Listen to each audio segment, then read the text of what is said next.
Oh, welcome back to How to Make a FNAF Game Part 2. I know it's been a while, almost 2 years, but good things take time.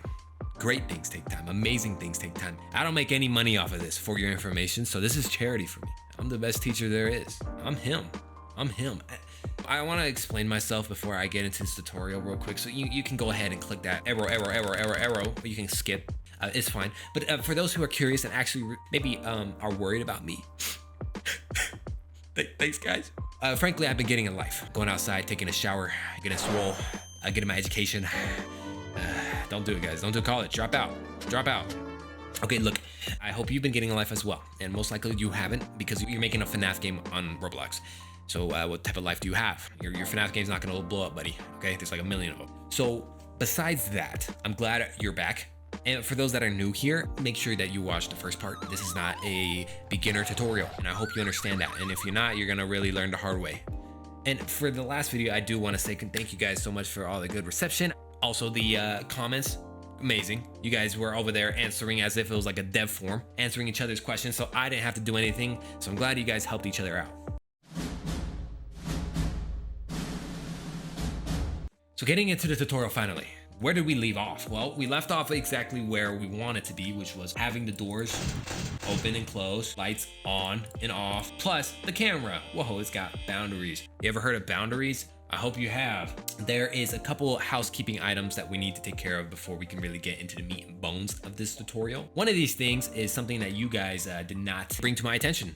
I really wish you did. These doors are closed when we start the game. That's not a good thing. We should probably have these doors open, because the player's not going to just have their doors closed right away when they start the game. So let's make sure that the value for our position here for the model itself is going to be set to the value that we have on the panel door opened Y. For me, it was 12:15. It's going to be different for you depending on where in world space your whole office is. So I hope you've recorded that and you can just go ahead and change the value. That's exactly what I'm doing here. I'm going to the position, changing it to 12.50. There's also a boolean that we have to flip in the panel. Before this used to be true, but we actually have to make it false because it was wrong to begin with. If the blast door status equals false, just as we documented right here, then the door is opened and we should close it. So it was wrong to begin with. Thanks for helping me out, guys. So once we have that, we're gonna be able to go to our game and start off in a regular default state. Door open, we can close that and turn the light off, blah, blah, blah, blah, blah. And that's gonna take care of that little housekeeping bit. We have another housekeeping bit. We're gonna need to make a new folder called cameras. Now this cameras folder is gonna have all the individual cameras laid throughout the pizzeria. For those that don't understand, we're gonna make a new part. We'll go ahead and insert a part into our workspace.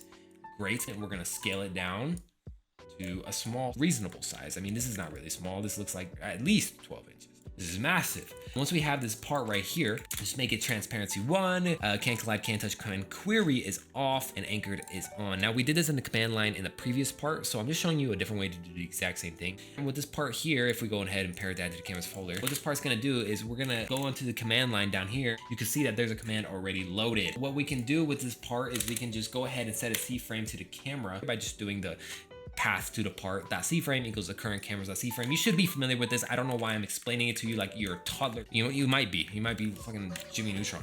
Okay, this is gonna set the C-frame of this part to the current camera and workspace that we're operating with. And this is good because then we can just move our camera around, take different shots of the different cameras that we want. And that's part of housekeeping item number 2. Housekeeping item number 3 is the GUI, right? If you're not familiar with GUI, it's the graphical user interface, but I sure hope you are, because if you're not, get out of this tutorial, go learn more. And for those that are flailing around like a monkey, don't worry, this GUI here that I'm using is gonna be an asset link down below in the description. So your lazy ass can download it and use it in your game. So once you download that asset, there's a little tab up here in the view called Toolbox. Just click on that, make sure that's on and available. You wanna go to this other tab here. This is basically your inventory of tools, and it's gonna be under my model. So whenever you download that asset, you're just gonna drag and drop onto your workspace, and it's gonna load something like this. It's gonna be this, actually, the game GUI. Don't worry about that. That's classified.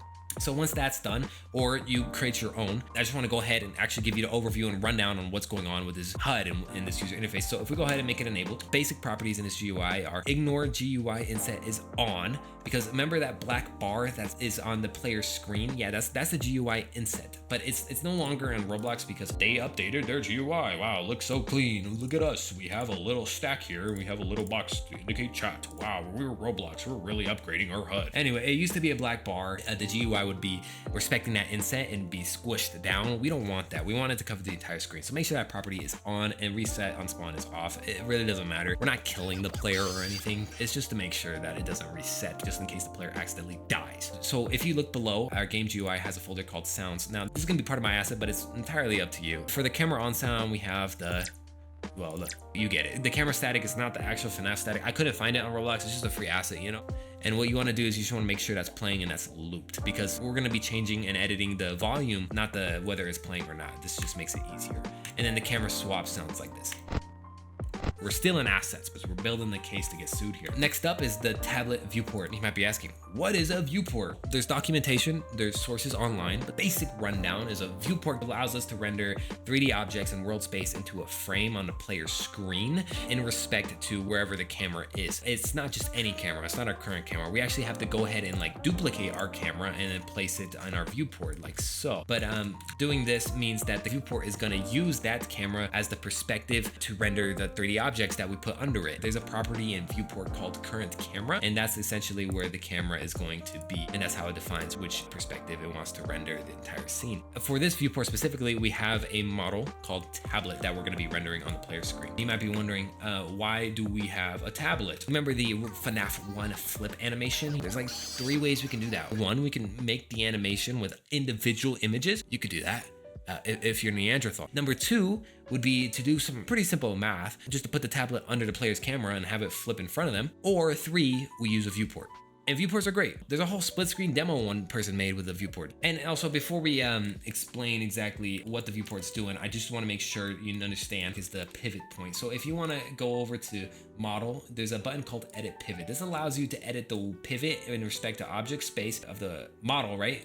Where it's going to rotate in respect to, right? So if I put the pivot up here, guess what? The model's going to rotate in respect to this pivot in object space. So guess what? Wow, it's rotating on that pivot. That's amazing. But that's the one thing that's going to help us rotate it, so we can rotate it like so in front of the camera, because the camera in the viewport is actually like down here. And just to be clear, this is what it looks like when we actually have the viewport up and running.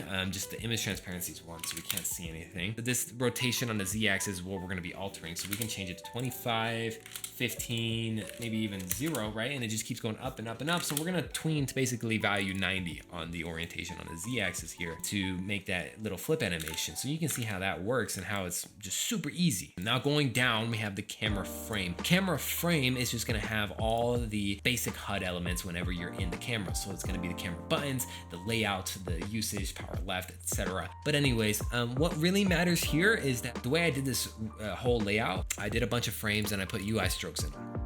Don't do that. I learned from my mistakes. Takes a minute and it doesn't look that good. Just take like an image or something. There's also a static overlay that we're just overlaying, you know, the screen. That's basically for whenever we're in the cameras, and under it is going to be a local script called static. This just cycles through a bunch of image IDs, which makes the static animate every like 0.065 seconds, as you can see. So that's going to cause that little static effect, and I'll show you that in game right now. Look at that. Wow, static's moving. So the most important thing of note is the individual cameras, camera buttons and their names. They need to be like names what you want them to be. So camera 1A, 1B, 1C. The names are very important because you're going to be naming the parts in workspace after them, and that's how we're going to be identifying which part goes to which button. So make sure that these names match up. Then under camera frame is our power frame. This is actually has the usage bars, and I don't have everything visible here because of the way things are set up. And just make these invisible. As you can see, we have all 4 bars. Just keep it like this. And what's cool about this little text here, power left 100%, is 100%. That's huge in comparison to the other font sizes. How do we do that? Well, we use rich text. For those who are familiar with markup language like HTML, right? This should be pretty easy to understand. What Roblox has given us is an ability to mark up like a string and tell the engine how to draw up that string and parts of the string, right? So if we want to change the size, we can use this markup language here, font size equals 25, put the text that we want to make the font size 25 and the markup with the /font. Why this is important is because when we actually edit this in a script, we're going to need to keep the same string, you know, with the same markup. So just copy and paste that and essentially change it to whatever value or percentage we want it to be. And then after power frame, we have the tablet interact frame, which is just the little button where wherever your mouse enters and starts to flip animation so you can get into cameras. This is pretty self-explanatory. So going back to the camera frame, let's just make this visible real quick, because the next part of the housekeeping is actually making the individual camera parts. And so let's go ahead and do that in a quick little time lapse. Remember, just follow along with the stupid command line. It's not that hard, okay? You got this, you got it, I believe in you.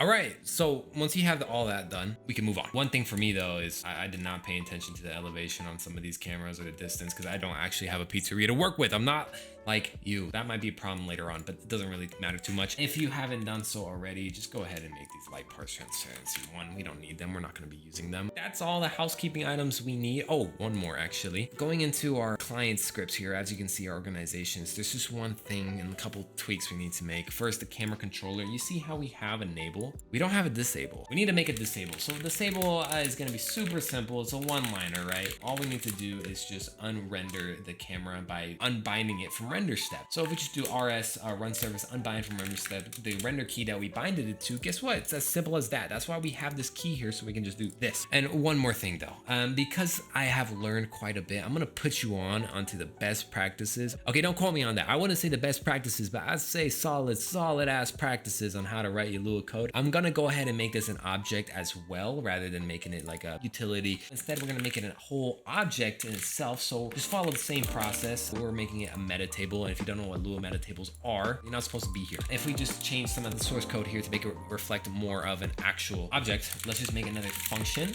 .new. We're gonna make self equal to set meta table empty for now, and camera turn self, and also add a new property called self is enabled equals false. This will just allow and track whether or not the camera is enabled or disabled. And then let's just make a condition check. So if self that is enabled equals true, then return in, because we don't want to rebind our function to render step if it's already enabled. There's no point. So just make sure you have that condition check and then set the enabled to true when it is false. And then change the name of these preceding methods because we renamed it to camera. Also do the same condition check here. If self that is enabled equals false, then return n, because we don't want to unbind if it's already unbinded. Great, that's all the tweaks we need to do to that script. This gives us the ability to rename that, parent it to game, and then have the game actually control the enabling and disabling of the camera, make things simpler and centralize everything into this game module. So let's go ahead and get that module script by requiring it with local camera equals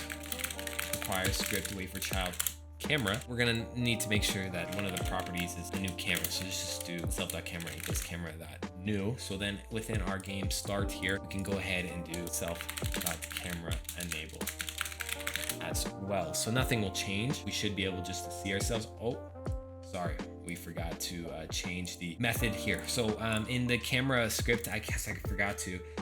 Actually, this isn't supposed to be a table. The index is not supposed to be a table. No, this is supposed to be the reference to the actual camera table that we are returning. So let's change that. And great.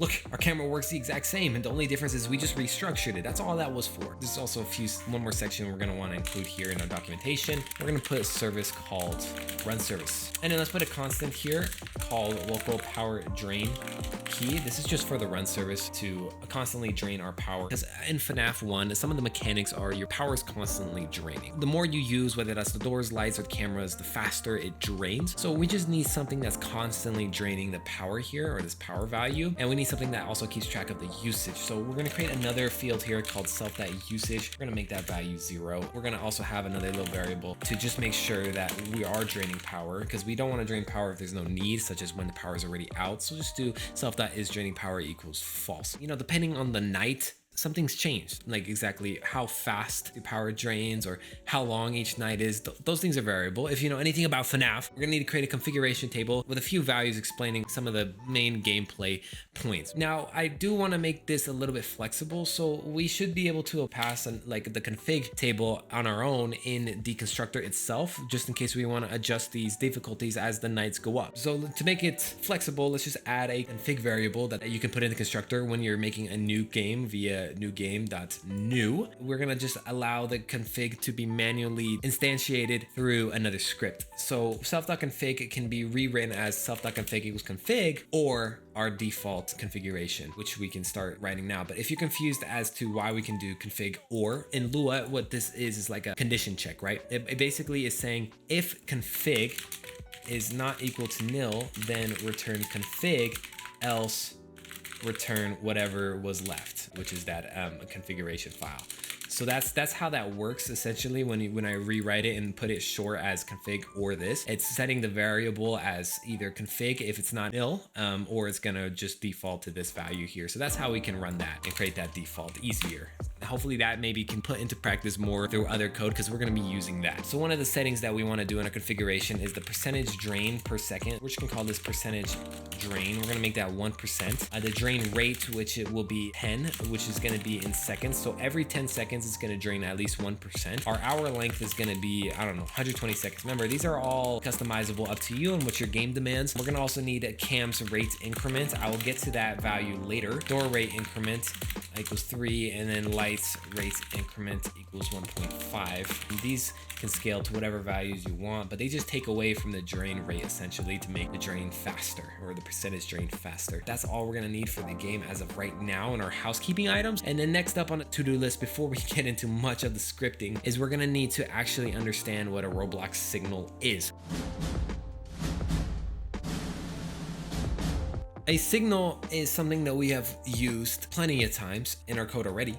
One of the signals that we've used is mouse click. Whenever the mouse is clicked on a button or a click detector, this is the signal. So whenever it's fired, it calls our callback function here we define to open or close the door. And we can define a bunch of these connections and it'll just execute them serially or synchronously, right? So it'll go one by one by one. It allows us to bind code to specific events, whether that's outside the script or within the script itself. And one of the tools that Roblox allows you to use to create your own signal implementation, like as with mouse click, is called a bindable event. A bindable event is essentially the abstracted tool to create your own signals, such as with mouse click. Just give an example so you visually understand what I mean here. Let's go ahead and go to our client, get the event, local bindable event equals script.event.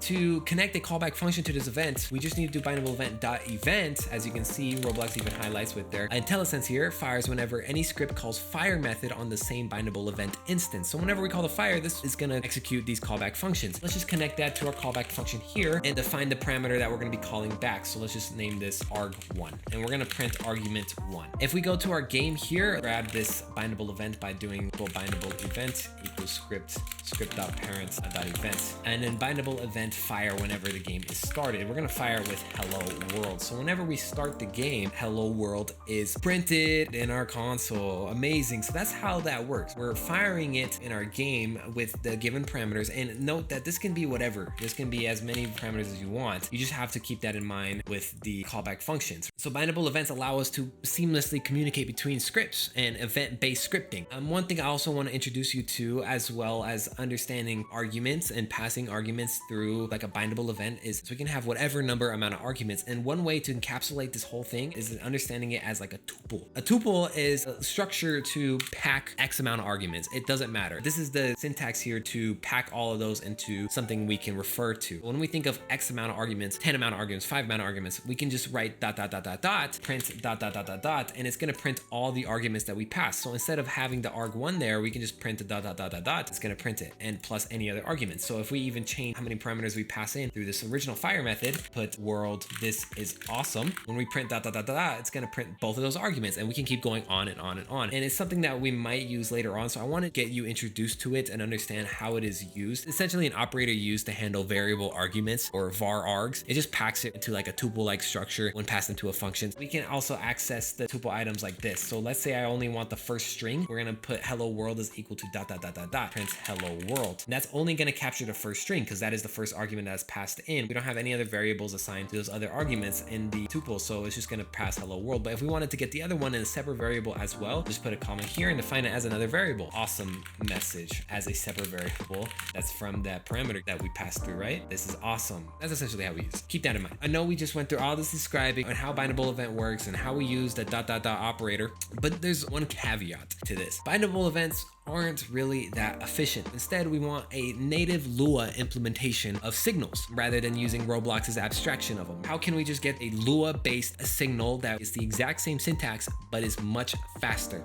And that's where I introduced you to a thing called GOODSIGNAL. This is written by STRAVANT. This can be pulled from his GitHub. All we need is essentially a source code, all of this here. And it contains a lot of documentation so you can do your own reading if you really feel like you want to try to understand this. It's hard to understand if you don't have comprehensive grasp of how a program runs and how it executes. If you don't know what threads are, quarantines, etc., this is going to be a hard read for you. But I'll just show you what's important, how we're going to use it. Let's just get rid of this example code here.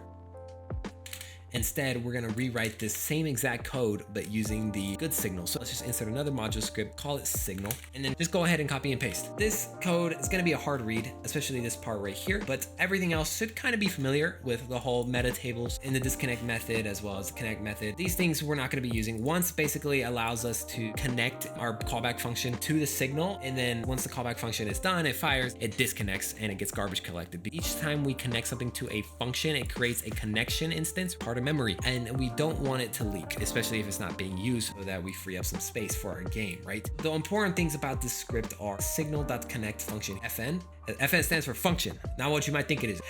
We want to use fire as well, and fire takes, as you can see, the ... operator, so any amount of arguments. That's all we need. That's all we need. Everything else, don't worry about it. We can go ahead and run the code that we did with bindable event. Do local signal equals require script wait for child signal. Now we have a signal class. We need to create a new signal every time we want to bind something to it. With the bindable events, you just create a new object of the bindable events. But with signal, just as we've been doing with game.new, panel.new, etc., it's the same method of creating a new signal. Say self.test signal equals signal.new, and then self.test signal fire hello world. This is awesome. Now, if you go to our client, we can find that signal through the new game, because that's where we made that new field for the signal. Say new game.test signal. Roblox IntelliSense already can detect that it is a signal and that we can run the connect method for it. We're going to just print out all the arguments that the signal fires with. So just print the ... operator. Now we have the exact same thing, but it is marginally faster, and you can see the actual benchmarks on the original dev forum post here. A lot more explanations that I'm going to go into. Refer to this if you needed some more technical explanation. So that's why I wanted to introduce you to Roblox signals and this Lua native signal implementation called GOODSIGNAL. So let's just go ahead and remove this test signal. We understand it now. We know how to use it. We're pros. Right here, test signal, get rid of that, get rid of that. So that's what we're gonna be using. Just keep that in mind. Next up is for the UI. Yep, we got the UI going for us. Let's make a module script. We're gonna call this object UI. Wow, what a surprise. For this object specifically, if you're using my GUI, just follow these steps. Make sure that this camera frame is not visible. These two should be the only ones visible, because these things are gonna be visible like on the player no matter what. Disable it and then put it in the UI class that we made down here. First, we're gonna need a couple services, a couple variables, etc. We're gonna need the player service. Not really, but why not? You know, instead of doing game.players, let's do game get service players. We look all that more professional. We're gonna need the run service, game get service, run service, and then tween service, of course, to do animations. Let's get to our variables.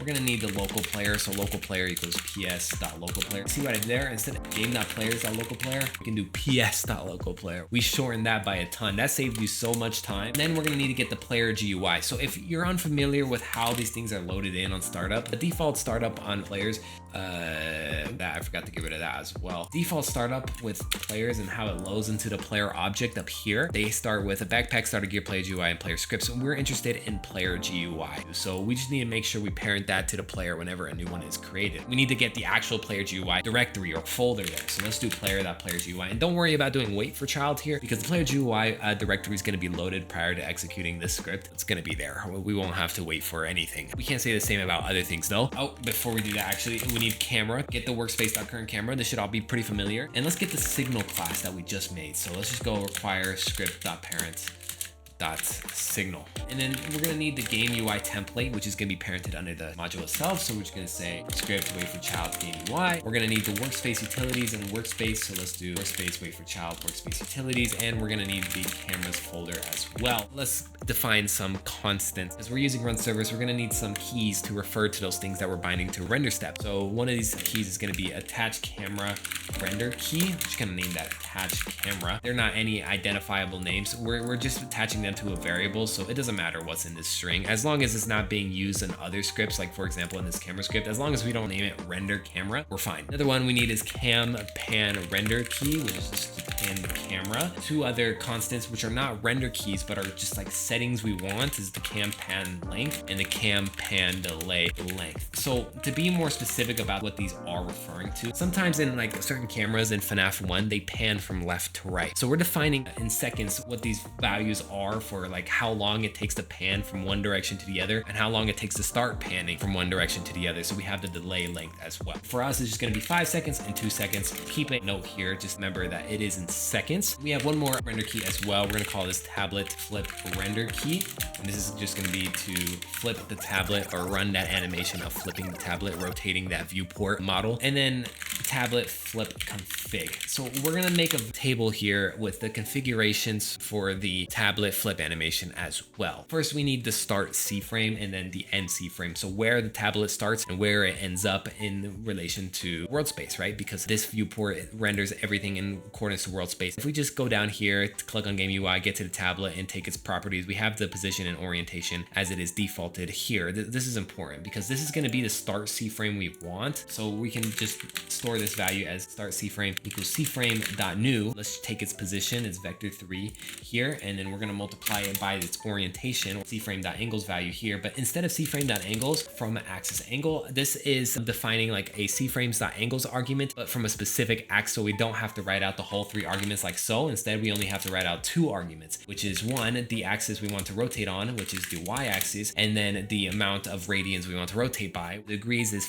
-55, as you can see here in our orientation. So that's going to store that as a valid C-frame that we can transform our tablet to. Our end C-frame is going to be the exact same thing, but it's going to be in front of the player's screen. So the orientation is going to be 90 instead. And then the last configuration we need is the length, or how long it takes to flip. We're going to do 0.5 seconds or half a second. Okay, getting away from constant, we're going to need to define a few tween info. So how we made this config here, tween servers need some configurations to how to tween or how to animate the certain thing that we're animating with. And this is called tween info. And a tween info takes in these arguments, time or how long it takes to do the tween, easing style, which is in enumeration, linear, exponential, sine, back, chord. These are just different algorithms, how we're transforming or animating. Let's just do linear, enum.easing direction. We're just gonna do out there. It also has a repeat count, -1 if you want it to repeat to infinity or whatever numbers and so on. The last argument will be reverses, and that's a Boolean, and that just tells you whether or not the tween reverses. I think that's pretty self-explanatory. So that's how a tween info works. We're gonna wanna define a few of these tween infos because these are like presets to do individual animations onto the GUI. Let's have a quick tween info. This is gonna be general purpose, just for anything that's kind of quick. Length is gonna be 1, the easing style is just gonna be linear. Swap tween info, and this is just gonna be info we use for animating the things that are related to whenever the camera swaps to other cameras. So whenever you click on a new camera in FNAF 1, it does like a little bit of a static effect when it changes to another camera. Thinking of something that makes the transparency more visible and then it goes back to the original transparency. To do this, we're gonna wanna just make it 0.15 seconds in length. Easing style is gonna be linear. Easing direction is gonna be just out. The repeat count is gonna be 0 because we're not gonna be repeating, but we do want to reverse back. So like I said, reverting back to the original transparency. So we just have that little blink effect. Next, we're gonna be creating a new one called blink tween info. This is gonna be used for blinking on the camera button itself. Remember when the camera turns yellow, indicating which button or which camera is active? We want to basically emulate that by just blinking it with the color from yellow to gray, just how it is in FNAF 1. But instead, we're gonna be tweening it rather than just having it like blink from one color to another. It actually smoothly tweens between those. 0.25 seconds or a quarter of a second. The easing style is gonna be linear. Easing direction is gonna be out. It's gonna be repeating for an infinity, so make that -1, and then it will be reversing as well because it'll just be blinking back and forth. We're gonna need another tween info called instant tween info. This is useful. How tweens work internally is that when you tween an element, it's gonna tween a value, constantly updating that value in accordance to the tween. If it's infinite, it's going to be constantly updating that value. So if I went ahead and updated it in my code, the tween's going to take precedent and it's going to change the value to whatever it's currently tweening at. In order to stop the tween, I can either store the tween that's returned after creating it with create element tween info. This is basically the general syntax on how you would create a tween, and then property any. It's going to return a tween object, and with this tween object, I'm able to do like tween cancel. But instead of managing all the individual tweens, because in bigger games, you're going to have so many tweens going on. Instead, you can cancel a tween just by applying another tween on it, because the next tween is going to take precedent and assign whatever properties we want. So with this instant tween info, all it does is it instantly changes the property to the property we want, rather than waiting because the time is 0 on this tween. So I hope that makes sense. It's just to stop all other playing tweens on whatever element that we're currently editing. One more thing before we can actually get into any of the real code, we need to define each individual camera here in our camera parts. We need to define one, whether they are panning from left to right, what their boundaries are when they're panning. So whether they move negative 25 degrees to the left, 25 degrees to the right. We want to allow flexibility to adjust those options depending on which camera is which. And we want to also define what the name of the camera is. Besides camera 4B, 4A, 41C, right? They actually refer to specific parts of the pizzeria. So we want to map those names to those specific camera parts. For this, we can just make a general purpose mapping table here called cameras config. We take the name of the camera we want, for example, cam 1A. We're going to make that equal to a table of configurations here. So one of the configurations is going to be name. This is the show stage, right? The show stage is camera 1A. The part is going to be cameras folder, wait for child, cam 1A, our camera part that's associated with this camera name here. And then the pan boundaries, because this camera does pan in FNAF 1, we're going to make it a number range. And the number range, if you're not familiar, is just a data structure that allows you to store two numbers. One is the minimum, one is the maximum. We're going to have it from negative 25 to 25, and this is going to be in degrees, which is going to be rotated on the y-axis, so it goes from left to right like an actual pan. So now we need to do this for the rest of the cameras. Luckily for me, I've already got this written down. So you can either 1, copy and paste, or 2, write this down yourself. We just have the cam 1B, which is dining area, cam 5 backstage, cam 1C pirate code, and we have the pan boundaries. And notice we only have pan boundaries to the cameras that we want to pan. Later, we're going to check whether or not their pan boundaries exist within the config file, and that's how we can tell whether or not camera actually pans. What's a cool thing about module scripts is whenever they're required for the first time, that's when they fire whatever code's inside of this script. Whenever I acquire this UI for the first time, whether that's within this game, if I do local UI equals require script wait for child UI, that's when anything's going to be printed that's within inside this code here. So if I put a print statement called print UI starting up, it's going to fire immediately, because as soon as game is loaded, it's going to load UI. And it doesn't matter if I acquire from other scripts, like for example, camera require script.parent.ui, it's only going to print once because it's cached. So we don't have to worry about overlapping on that. So this is an important functionality to consider if you want to do some things within the module script before you start working with any of the objects. Just know that this only fires whenever the first script that requires it fires. If I were to remove the UI requires from both of these scripts, it's not going to fire at all because the module script's not loaded. So we need to load it on another script for it to fire, but once it's loaded, it's going to be cached, and it doesn't matter if there's other scripts. One of the important things we need to do before we start doing the UI here is actually making the parts here pan. Remember how I was just talking about how different cameras pan from left to right? Well, we need to make those camera parts actually start panning. One of the easy ways would be like, oh, okay, I just insert a local script or a script. If you need to replicate, you can go ahead and make a script for each one of these that you want to pan, but now you're making multiple instances of a script and it becomes a little bit unmanageable. I just make everything easy by centralizing everything into one script. It makes things much more flexible. That's why we have the whole pan boundaries. We can just edit how far it pans just from this script itself. So let's just make this code here to iterate through all these cameras and start panning the ones that actually have the pan ability. Make a variable here called cam index, make it 1. This is gonna count each time we iterate through a new camera by using a for IV in pairs loop. And if you're not familiar, read the documentation. This is an intermediate to advanced tutorial, so I'm hoping you know this shit, because if you don't, I'm not gonna explain it to you. I'm losing my mind right now. Anyways, there is this one thing that I'm doing here with this for loop, doing the underscore for the key value instead of actual variable name, because 1, we don't need it, and 2, this essentially just omits it. It doesn't store it anywhere because we don't need it. Once we iterate through each camera in the camera's config table that we've created, we're gonna make sure that this camera configuration is a camera that pans. We need to detect whether pan boundaries within this table exist. So if cam config.pan boundaries equals nil, then continue end. If you're not familiar with continue, because we're iterating through each camera config, we're gonna find camera 1A on this first iteration. We're gonna say, oh, okay, we return camera.a in the camera config config is going to return us this table here. If the pan boundaries, so if the number range here is equal to nil, which it is not, then it continues. So it's going to skip the rest of the code and it'll just iterate over again. So whatever code we have here, like print hello world, it's going to skip it. And instead it's going to go on to the next item in the iteration process, do the same condition check. And if it is not nil, then execute the rest of the code down here. We're going to need the default C frame. We're going to apply the rotation transformations to, which is just the current C frame of the camera part. So let's store that. Cam config default C frame equals cam config part. As you can see, we store the part right there. Part C frame. And then we need the left and right C frames. So cam config pan left C frame, and then also cam config pan right C frame. We're gonna make these transformations like so. Cam config default C frame multiplied by C frame from axis angle vector 3 y axis math.rad cam config pan boundaries min, because we're going to assume that the minimum value of the number range is going to be rotating to the left. If you rotate it to the left, you're multiplying it by negative degrees. If you know a little bit about trigonometry. If you don't, that's totally fine. It's totally fine.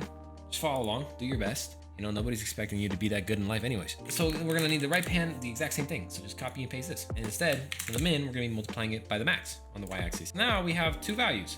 The left C frame, that where it's gonna be pan to, and the right C frame where it's gonna be pan to. Now we need to tell whether or not it's actually panning, because we have a delay. Up here, we define a delay time. It's gonna be 2 seconds. This is important because we need to know whether or not the camera is in the midst of panning, and we need to stop it from panning with like a boolean. So just do cam config that is panning equals false. Actually, true, because we're gonna start panning it right away. Let's go ahead and pan the camera to one part of the pan. We're gonna put it on the right. Cam config dot part pivot 2. If you're unfamiliar with pivot 2, you shouldn't be, but pivot 2, it just transforms the entire model to whatever C frame you have it on based on the pivot point. So pivot 2 cam config dot pan right C frame. So it's going to start on the right. So there's two variables then we want to keep track of. One, the direction, whether that's left or right, and two, elapsed time. I'll get into elapsed time once we implement this next thing. We're going to define direction like so. If it's -1, it's left. If it's 1, it's right. So let's just mark that -1 equals left, 1 equals right. That's how we're going to define whether or not it's moving left or right. So how do we have it continually rotate from left to right based on a delay and based on the amount of time it takes to actually rotate our pan? We could either do a while loop,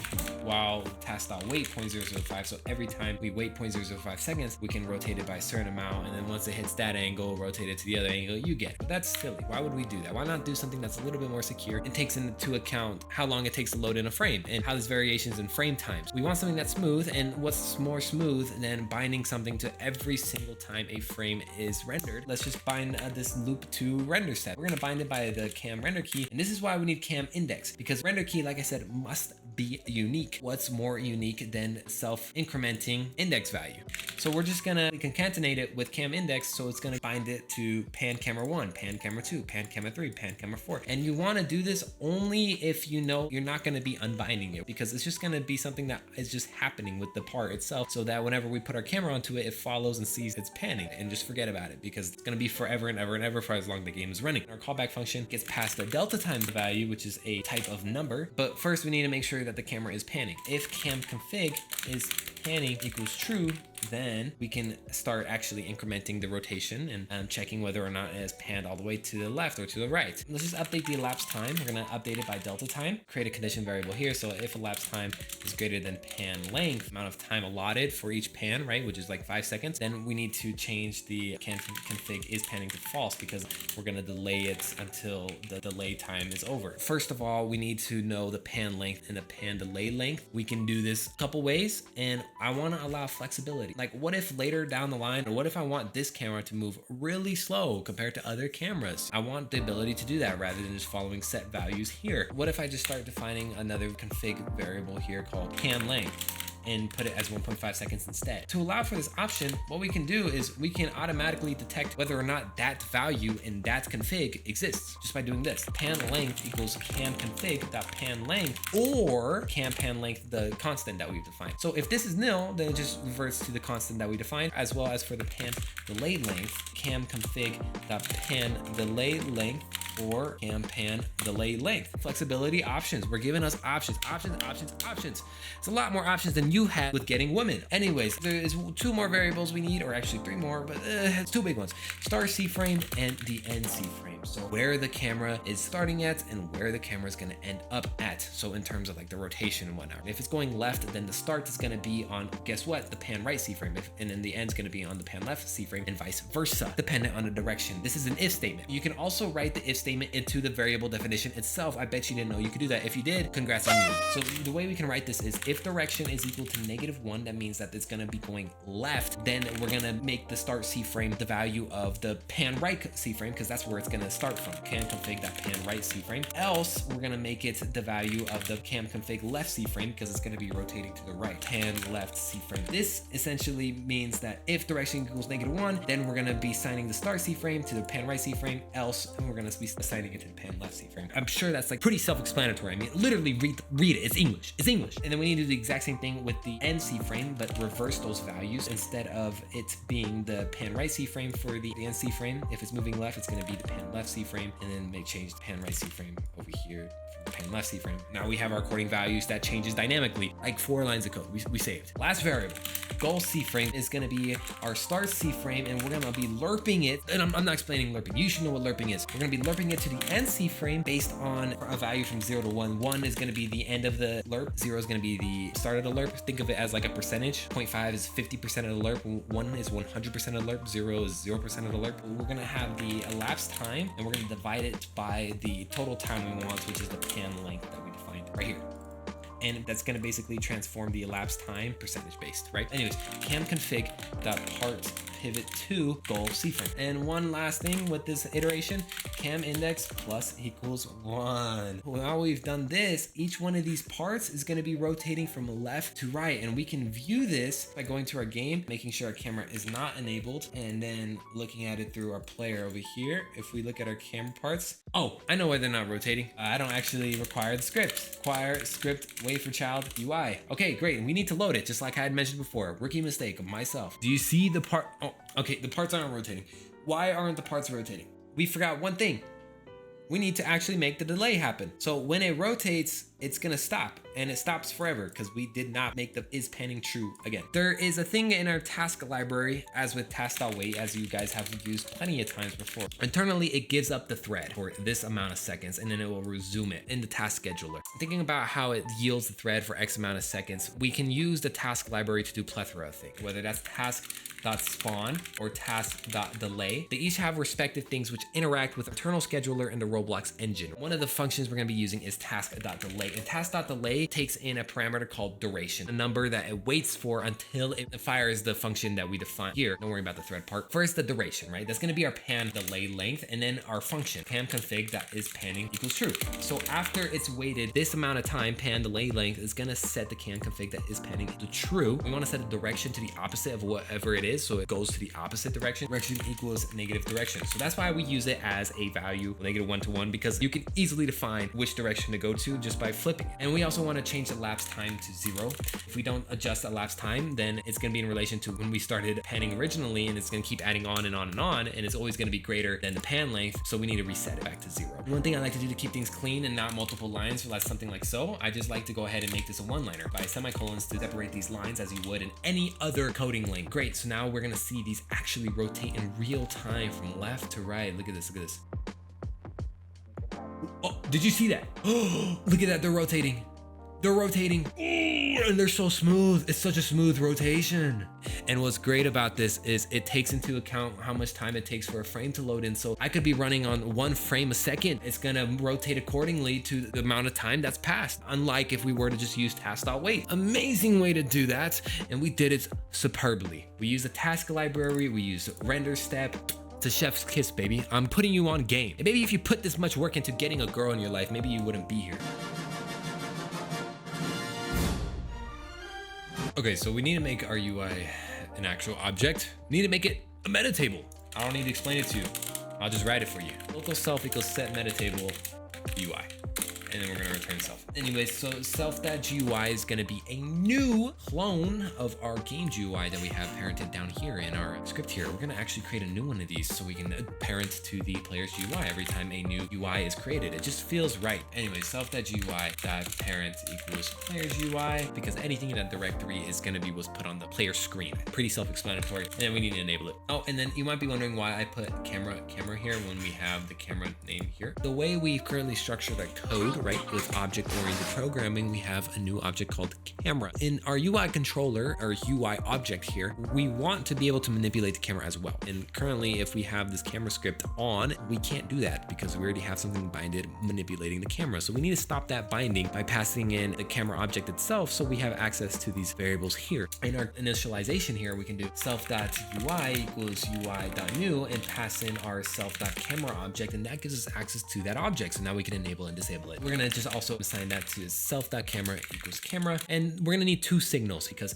we want to be able to interact with whether or not the player is using the cameras. We need an event for that. So like within any other script such as within game, we can detect when the player is in cameras and then reduce the power or increase the usage. Self.on entering cams equals signal.new, and self.on exiting cams equals signal.new. Now that you mention it, now that we're using signals, don't we want to have a signal in the panel to indicate whether or not the door is closed or whether it's open, whether the light's on and off? Well, that's a good idea. Script.parent.signal is what it's going to be a variable, and then go ahead and define a few one of those signals here. Self.on blast door closed equals signal.new. Self.on blast door opened signal.new.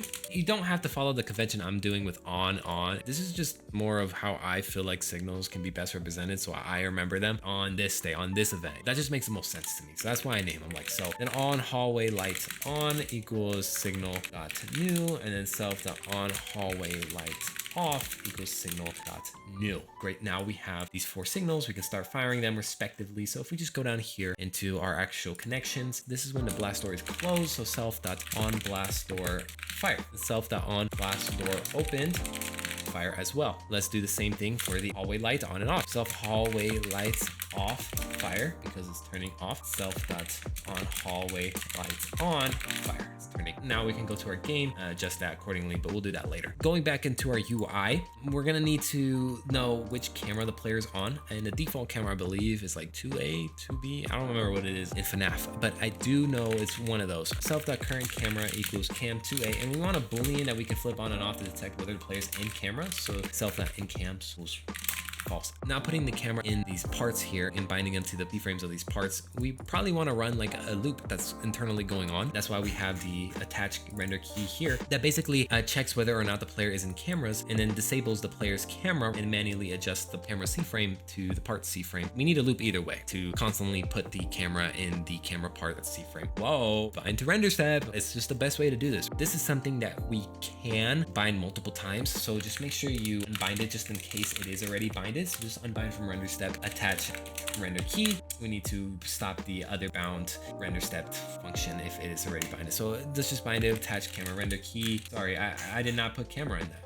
Let's rename this, attach camera render key and enum render priority, you guessed it, camera dot value, and our function and our callback function. We don't need delta time for this at all. So if self.in-cams equals true, then else, we need to disable the cameras. So if the player's in cams, we'll disable the default camera functionality here that we have in our camera object. Don't do it too much, right? We don't need to just constantly enable, disable, disable, disable as it loops each frame. So just check whether or not the camera is enabled in the first place. So if self.camera that is enabled, that's why we have that boolean. If it's true, then self.camera disable. We can check the camera type, change the camera subject as we have done in this camera script here to make sure that it is scriptable, that field of view is 50 or whatever you want it to be for the individual cameras. You can also make that a product of the individual camera config, FOV here, and put it like maybe 50. Write this code to check for that. So you could say camera's config or self.current camera.fov or 50. So you can have that option and flexibility if you want to. And actually C-frame the camera to the player's part by doing camera config self.current camera.part.cframe.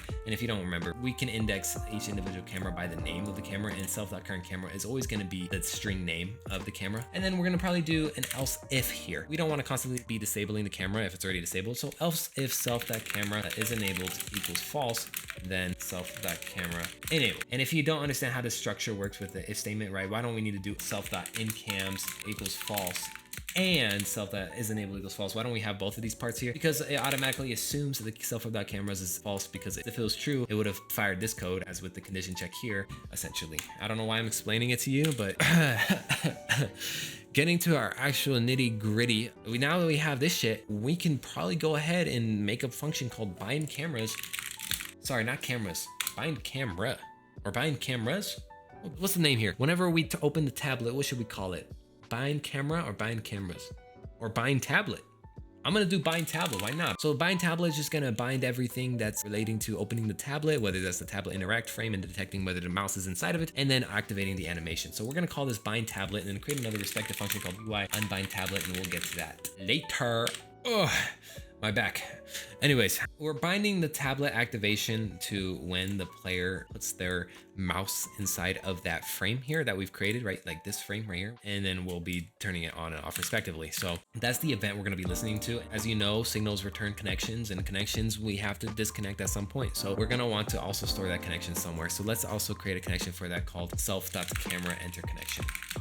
Self.camera enter connection equals self.gui, because we're accessing a GUI here, and then you can go to our directory down here to figure out how to get to that frame. Self.gui.tablet interact frame.mouse enter connect function. If you don't know what a debounce is, you should know what a debounce is. It's just a boolean. It's just a flip on and off, and then we flip it back on depending on time. We've implemented a debounce here. Panning delay is the same thing. You're flipping a boolean depending on the amount of time that has passed. We want to add a debounce to this because the player can put their mouse inside of the frame multiple times accidentally. So just add a debounce to kind of mitigate that. Self.debounce, and then self.debounce length, which is describes how long the debounce waits until it resets the boolean. Probably want to put this under here to keep everything nice and tidy. If debounce is equal to true, then return. So self.debounce equals true right away. So first we need to check if self.incams is equal to true or not, because we need to detect whether or not we're opening the cams or we're closing the cams. Self.incams equals false, we need to open the cam. So as I mentioned prior, right, with instant tween, this is just to basically reset a value or a property back to whatever property we want. And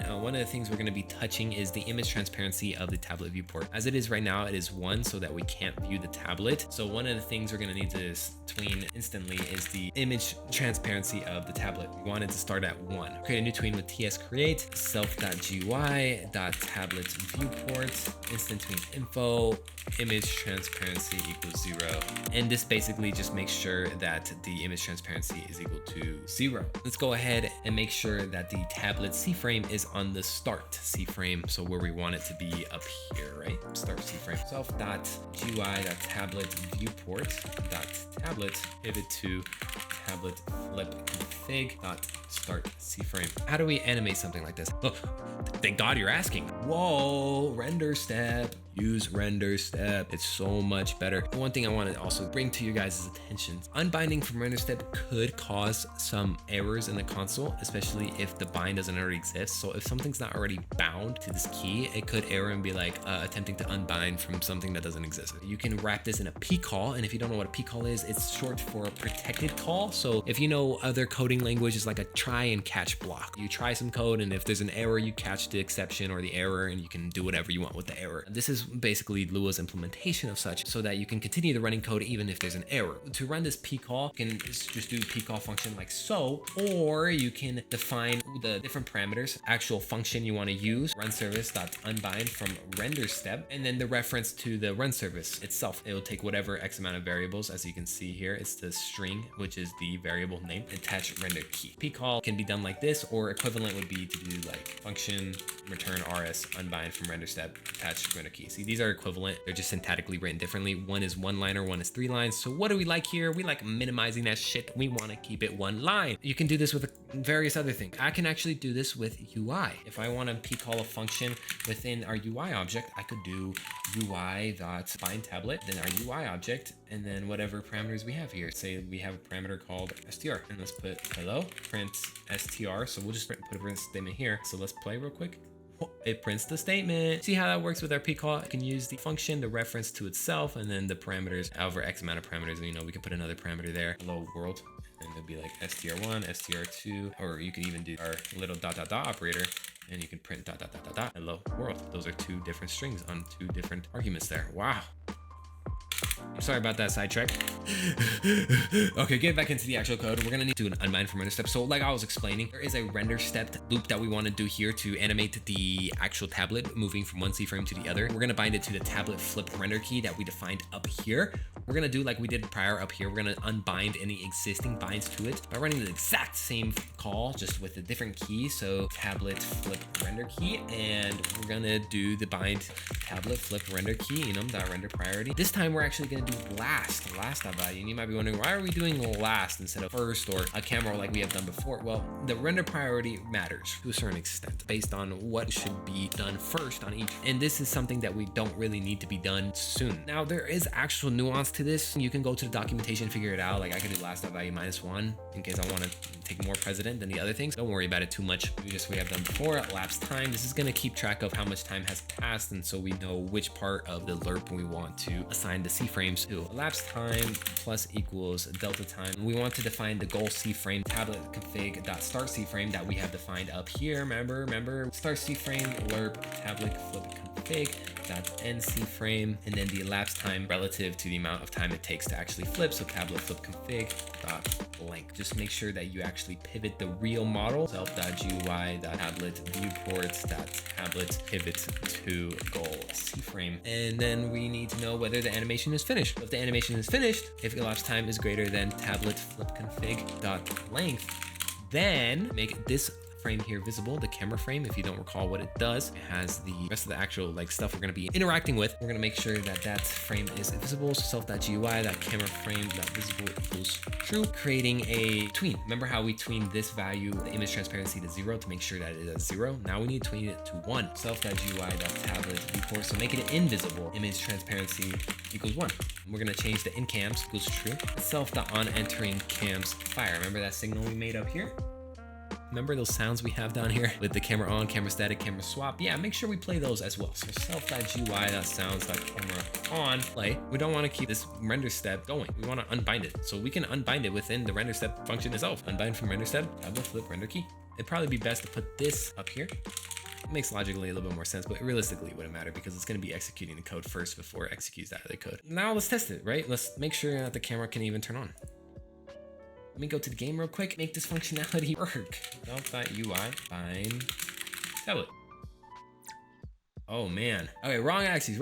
We need to rotate on the Z axis, not the Y axis, because as you can see here in our tablet, it's on the Z axis. So if you guys figured it out prior to me and were yelling at me, I appreciate it. Just. Look at that. Wow, we just opened up cameras. We can't exit quite yet. It's camera 2A at this point, which doesn't pan, by the way. I don't have it setting to pan. Right here, camera 2A is not panning. There's no pan boundaries on here, but if there were, it'd be panning right now. All we need to do left is actually make it close, change the power, and make these buttons work. Okay, so next we just need to make the tablet actually close. Let's just make that part of the else if statement here. So else, one of the things we need to make sure it's not visible is the camera frame. Make visibility equal false. And then we want to create a new tween just to set the transparency of the tablet to 0 by using a new tween and then doing it instant. And then also we should probably do self.gui.tablet viewport.tablet pivot to the end C frame that we had it at before. Technically it should be at the end C frame, but we're just gonna do this just to make sure. And then let's fire the on exiting cams signal that we have up there. Then we need to do the animation again. So pretty much copy and paste this, right? Also, you probably want to copy and paste this unbind from render step just in case something is binded to the flip render step. And then change the properties from start C frame. Let's flip those. This doesn't matter. Tablet viewport, transparency. Nope, doesn't matter.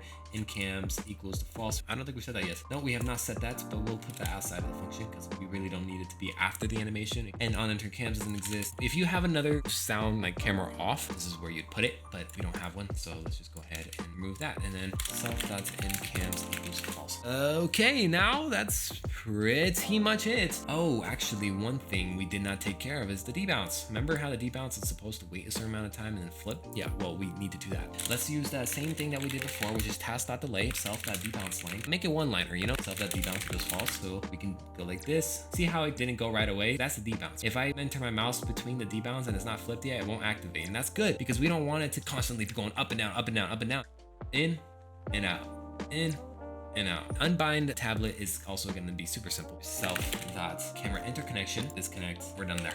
The new method, right? Let's call it UI bind camera buttons. We're not going to actually do the switch to cameras and all the swapping on this method in here. Instead, we're going to dedicate that to another method because it's just going to be easier, right? If we do another iteration here through all the camera buttons, because we're going to want to create a connection to each one of these buttons for whenever they're clicked, let's make a table to collect all of these connections that we're going to be building for each one of these buttons. So let's call this self.camera button connections. For those who are interested, there is a little container that you can use on the internet, which is called Maids. It's just a class to manage states. It'll do all the disconnections for you as long as you put it in the container. The source code comes from Quinty. He wrote it with these constructors to help with TypeScript, IntelliSense. I'm pretty sure it's like a container. So you create a new maid with .new to give task for whatever connection or whether it's an object itself. And then whenever you want to clean all of that, you just do cleaning and it'll go through each one of these tasks and it'll disconnect it. For example, it has a if type of task goes Roblox script connection. You just make a new maid. It's like a container. You put all your connections in there. And when you're done with it, just do cleaning. Pretty frequently used in development whenever you want to do something like this, like mass store connections, like we're going to do with each individual button. And then we want to clean those up eventually. So we're not going to be using maids because I don't want to further complicate this tutorial. For button in self.gui.camera.frame.camera buttons get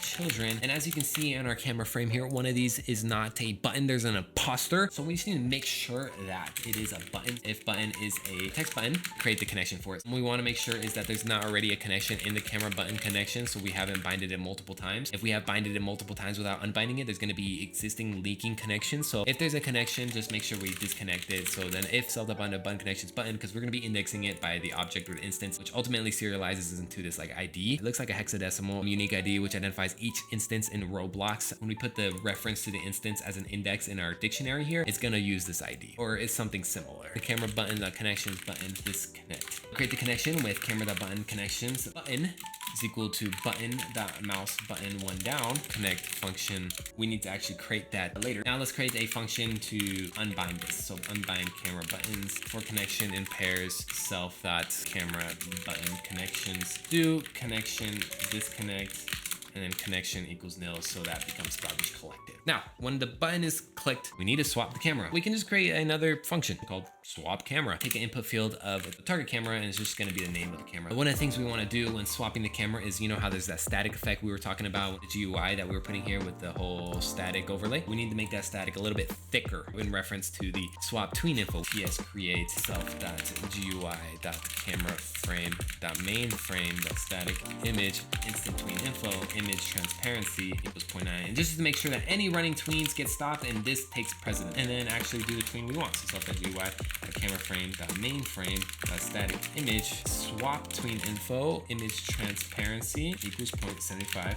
Play. If you remember our swap tween info, let's go to the goal and then it's gonna reverse. So now we also need to do the exact same thing, but with the blinking. Remember the blinking tween info, like I said about the respective camera buttons up here. Now we're gonna be implementing that within each button. Self.gui.camera.frame.camera buttons is self.current camera. So the current camera that has it, we need to make it back to the grayish color that we had. As you can see here, each one of these buttons have the grayish color of 6262. So let's just make sure that the background color 3 is equal to 6262. Color 3 that from RGB 6262. We can play this sound, the camera swap. So self.gui.sounds.camera swap play. We want to make a delay here. We want to wait a certain amount of time as the camera is swapping. If we change the camera's position, if we do self.current camera equals target camera, we're gonna see straight through. It's not going to be smooth. It's just going to be a really abrupt change here. None of these buttons are working quite yet because we have yet to implement the actual function. Go to our UI, do self swap camera to button.name. So if we swap that and we do this, right?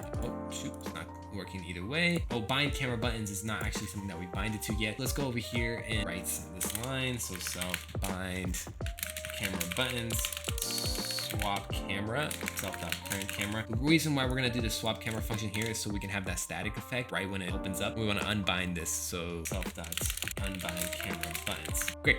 So now we should be able to, my bad, I meant camera frame. Whenever we go into it, as you can see, it got a little bit thicker and went back. So that's the animation we was talking about with the whole getting a little bit more visible and then reverting back. Now if we change the camera, as you can see, it goes before like the static is fully ready. So I mean, to you it might be like fine, but we want to wait a little bit before it goes in. Like make sure the static is covering most of the screen before you change the camera's position, or it just kind of looks a little bit goofy. If we do a wait right here, it's gonna interrupt this process here, the bind to render step, when it's updating every single frame. So instead, let's not interrupt the main thread and use task.delay. Run task.delay. Swap tween info.time. Let's wait the time it takes for this tween to hit the goal transparency, right? The transparency is 0.75. Once it hits that goal transparency, run this function self.current camera equals target camera, which will get updated here in this loop that we're running. We'll create a tween, ts create self.gui.sounds.camera static, because we need the camera static to be hearable now. Click tween info, volume equals 0.05. Play. Then let's tween the color of the respective camera button to be yellow and gray, yellow and gray, yellow and gray. Let's also make sure and double check that the actual color is at 62, because if we're running the reverse tween, it's gonna reverse to the value it originally was at. And if it's not at the value that we want it to be at, like 62, 62, 62 for the background color, it's gonna be reversing to the wrong value. So let's just copy and paste this. We need to change it to be blinking as well. So let's do blink tween info and then make the color that the goal C frame is to like a yellowish, 219, 223, and 10. Of course, that's updatable by you. You can customize that to what you want. There's one more caveat. I'm sorry that this might be expanding your brain. You're gonna become Einstein at the end of this. With task.delay, it returns a thread, what this code is gonna be running on. I don't want this function to activate multiple times. Like if I'm swapping a cam really fast, I could go from one cam to another cam to another cam to another cam, another cam, another cam, another cam. I'm gonna have multiple functions fire even though it's not on the right cam. If I swap from cam 2 and then right to cam 3, by the time this fires, it's gonna think that self.current cam should be cam 2, but really should be cam 3. So I need to stop this from firing. We need to keep track of threads. Let's just make another variable here called self.swap camera thread and just make it nil. What we're gonna do is we're gonna make this self.swap camera thread equal to the thread returned by task.delay. Before this, we need to make sure that there isn't a thread already running, and if there is, we need to cancel it or stop it. And the way we do this with task scheduler is using what's called task.cancel. So if self.swap cancel swap camera thread is not equal to nil, then task.cancel self.swap camera thread. Let's go ahead and make self.swap camera thread equals nil. Great. We won't have that edge case happening where we have multiple threads which are working with outdated information by only keeping one thread of these up. Is this making sense? Is this making sense? I hope it's making sense, because at the end of the day, all this looks like this. Look at that. We can finally go to cameras that pan left and right. Don't worry about that little clipping there. That's just because of the 0.5 transparency of the part. What else do we need? We have the power and we have the clock. If you made it this far, make sure you hit that subscribe, hit that like button. I'm only making top tier content. You have no idea how long this takes. It's so paid. It's so much paid.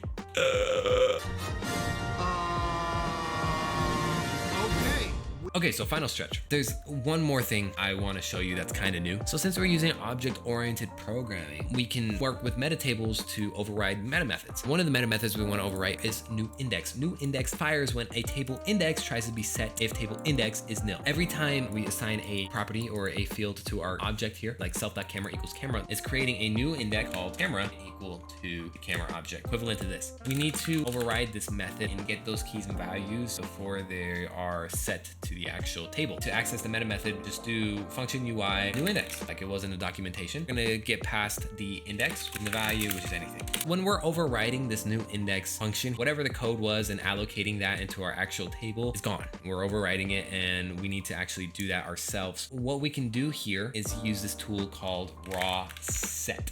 raw set essentially sets the index and value pair in our table without invoking this method. Because if I were to be like, all I need to do is self index equals value, we're gonna get a Stack Overflow, as you can see here, because we're invoking the meta method over and over again, because every time you run something like this, it's gonna invoke this meta method here. That's gonna cause a Stack Overflow. So instead, we need to use a tool called raw set. Raw set takes in table, then index and value, which will do the exact same thing we did, but without invoking this meta method here.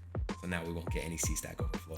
So the whole point of this is to be able to tell when a certain index is called and set to a certain value. If I want to set the power, like if index equals power from another script and I'm indexing this object, I want to update the power label here in the power frame here, which has that rich text here with the power left 100%, etc. I want to update that to the value that is passed in right here. So it'd be as simple as going to game and doing like self.ui.power equals 50. If I do that, it's invoking the new index meta method with the power as the index and 50 as the value, and I can update the power label accordingly. Self.gui.powerLabel.text, and just copy and paste from the existing power label text if you're using my GUI, because this is the rich text we need. Make sure that the outer quotation marks are actually singular, because we're going to be using double quotation marks within the string for the sizes, concatenated with the value that's being passed. Now with just like the simple syntax like self.ui.power equals 50, it changes to 50% on the label. Isn't that cool? From your perspective as a programmer, now you have the API just to be able to change this field or this property of the object, and it automatically updates that label. That's really beneficial. That's really cool, and that's why we're going to be using it. The use case would be for usage. We want to basically update these bars accordingly depending to how much usage there is. Every time you use like a utility like door, light, your cameras, it puts 1 bar up there until it gets to 4. So when all 4 bars are visible, it looks like so. So that's where our signals come into place, and that's where our new code comes into place. Let's listen to the index of usage. Else if index equals usage. So we can do like a numerical for loop that counts upwards from 0 to whatever value it is, because how we want to know which bar goes to which amount of usage is based on the layout order. As you can see, the layout order on each of these frames is specific. Count 0, 1, 2, 3. So that's 4 different frames. So each number within 0 to the value of the usage indicates a frame that we want to make visible. Let's loop through each frame in the usage bars frame. For frame in pairs, self.gui.powerFrame.usage bars frame get children. Oh, and also there's an imposter, UI list layout, so we got to make sure it's actually a frame. If frame is a frame and frame.layout order is equal to n, the usage that we're looking for, then frame.visible equals true break. And then it'll continue looping through each one of those values from 0 to the usage and make each one of those bars. What if we were at 4 usage and we want to decrease usage? We need to make some of these frames invisible. So let's just clear every frame and make them invisible. For frame in pairs, self.gui, if frame is a frame, then frame.visible equals false. I made this one line, as you can see. You know how I like to write my code, okay? I like to make these nice and tidy. So now we can update the usage. So if we go to our game and we set our usage to 4, we're gonna have 4 bars. Look at that. Great, makes everything so simple. Now, how do we actually bind this power and make this power decrease, as well as listen to the signals that we have in each one of these objects, like the panel and the UI? First, we need to make the power constantly decrease. One way to do this is just to define a loop.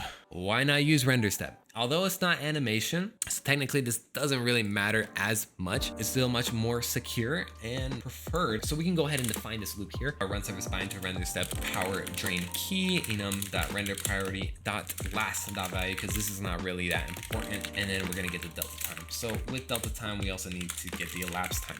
If self.is draining power equals to true, then we can go ahead and start decrementing this power based on the drain rate, the percentage drain, and the rest of these increments. And I'll show you how to incorporate those increments later. Let's do elapsed time plus equals delta time to get how much time has passed. Then if elapsed time is greater than or equal to self.config that drain rate, so if it hits the drain rate, then self.power minus equals self.config that percentage drain. The percentage drain doesn't really get touched other than the original config file. If we want to adjust it differently on our constructor, it's going to be a consistent value that's changed. The only thing that's really going to be changing dynamically is the rate at which it is decreasing as it is in regular FNAF. Now we need to change the power. And how easy is that? Self.ui.power equals self.power. Elapsed time should be reset to 0. If power is less than or equal to 0, then self.isDrainingPower equals false, because we don't want to drain power when power is already equal to 0 and it's done. Great, so now that's consistently drained for as long as self.isDrainingPower equals true. So let's just make self.isDrainingPower equals true whenever we start up the game. Self.isDrainingPower equals true. And we also want to probably enable the camera up here. That just makes more sense because the camera is very important. That's the first thing we probably want to do.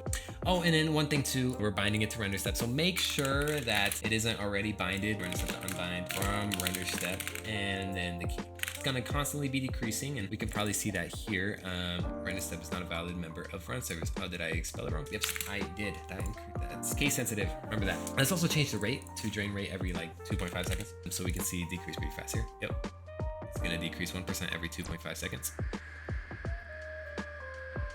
Nice. So now it's constantly decreasing. All we need to do is change the usage. The usage is signal based. We have the signals already built into the camera and panel, so we just need to listen to those and change accordingly. So let's change drain rate back to 10 seconds. Let's go ahead and start binding to the signals here. Keyword, binding to signals. We need to manage these connections. So what's a better way to manage these connections than having a table full of connections? Let's add a table called signal connections. Yep, this signal connections is going to be useful just so that we can containerize everything, and then we can flush out all the connections at the end by iterating through the table. The first connection we want to listen to probably is the left panel connections. Self.signal connections left panel closed equals self.left panel that on blast door closed connect function. And we're basically indexing the signal connections with the string left panel closed, and we're putting it equal to the connection with on blast door closed. So whenever the blast door is closed, that's going to be the connection, and then we want to probably increase the usage whenever the blast door is closed, so plus equals 1. Also increase the usage on the UI, so self.usage. Interesting thing too you could do also to make this a little bit easier on yourself is you could go ahead and implement the same meta method to automatically adjust the UI when you adjust the usage. Game new index string and then a value which is any. We probably want to do raw set either way, so raw set self index value. If index equals usage, then self.ui.usage equals value. We probably want to do that as well for power. Else if index equals power, then self.ui.power equals value. So now we don't even need this self.ui.power. We can just do this. It'll automatically adjust the UI as well. As simple as that. You can also get rid of this. So then we can make these one-liners and make it real simple, like so. The self.signal connection, the left panel opened equals self.left panel, the on blast door opened connect function self.usage minus equal 1 n. But one thing we also want to consider is there is a drain rate that we have to adjust. We need to use the increments here. So the increments basically are subtracted from the drain rate. If I have a door closed, I basically minus the drain rate by the door increment. That means that it will drain the power every 7 seconds instead of every 10 seconds. What we need to do here is change that value, the drain rate, right? So self.config.drain rate minus equal self.config.door rate increment. When it's opened, we want to add that second back, or add those 3 seconds back to the drain rate so that it's back to 10. And then we just need to do this with the right panel as well, and then do it with the lights on and off.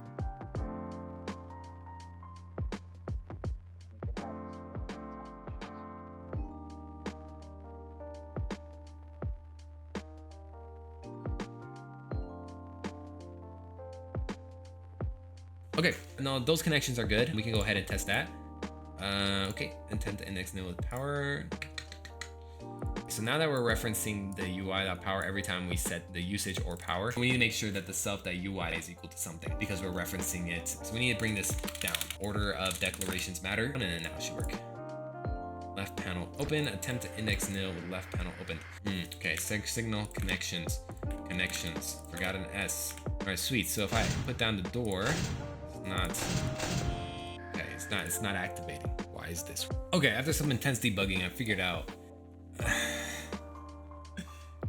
Hi, it's post-editing me. I know this is a weird way to introduce myself, but unfortunately, I did not do a good job at explaining myself in the original recording, so now I have to do it all over again. Anyways, new index, as the name implies, only fires when there's a new indice in the table. So if .power and .usage was already declared, which it was in the .new function that we have, this will never execute in the preceding callings because it was already defined. It's not a new indice anymore. Instead, what we have to do is transition to using something like setters. Rather, let's just create setters. Function game set usage increment number. And then we'll go ahead and do the same code that we had prior, which was self.usage plus equals increment, and then self.ui.usage equals self.usage. And then we can have another function called game set power increment number self.power equals increment self.ui.power equals self.power. What we're doing here is we're setting the internal values self.usage and self.power, and then we're also setting the UI values, and we're just wrapping it under these setters here. So let's use these setters instead. So self set usage 1 and then self set usage -1, and then self set usage 1, self set usage -1.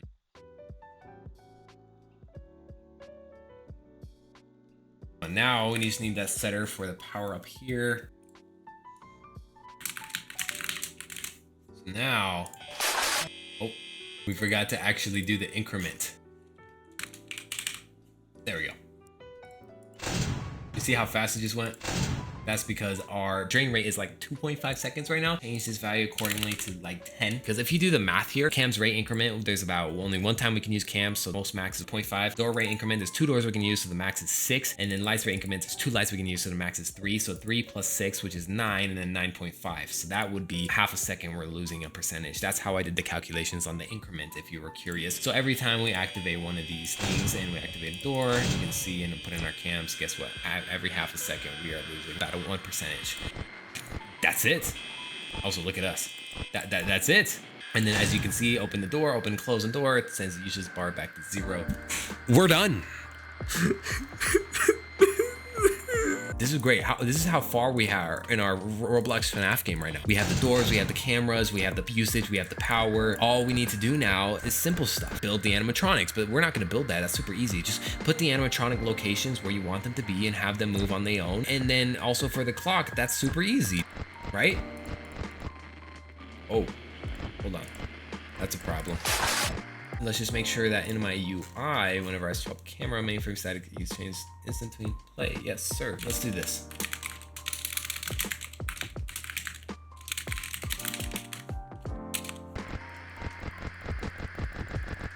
Okay, so it turns out doing instant tween is not the right way to go. Oh, also, we need to stop that static sound. We need to go, I think here, yes, here we just go ahead, change that volume to 0. So self.gui.sounds.camera static.volume equals 0.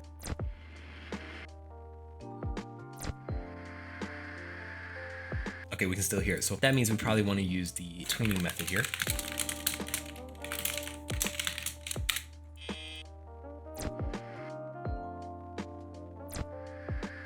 We did it, team, we did it. There was a couple bugs, we ironed out those kinks. Thank you for watching this tutorial. I hope you guys learned something. It kind of got a little bit messy at the end. So if there's questions about certain things conceptually, first do your homework, do your research, then ask me. Feel free to comment down below, ask any questions, and hit that subscribe button, hit that like button. If you want a part 3, you already know what to do. Is it gonna take another 3 years? Probably not. We're almost finished. Just need to do jump scares, animatronics, game over state. So I think third part would be the finishing part. So a few months, I feel like, give you a time period just to work on your own, you know what, while I work on me. And we'll catch each other back, all right? All right, thank y'all for watching. You know, I already appreciate y'all. And I'll catch you guys later. Deuces.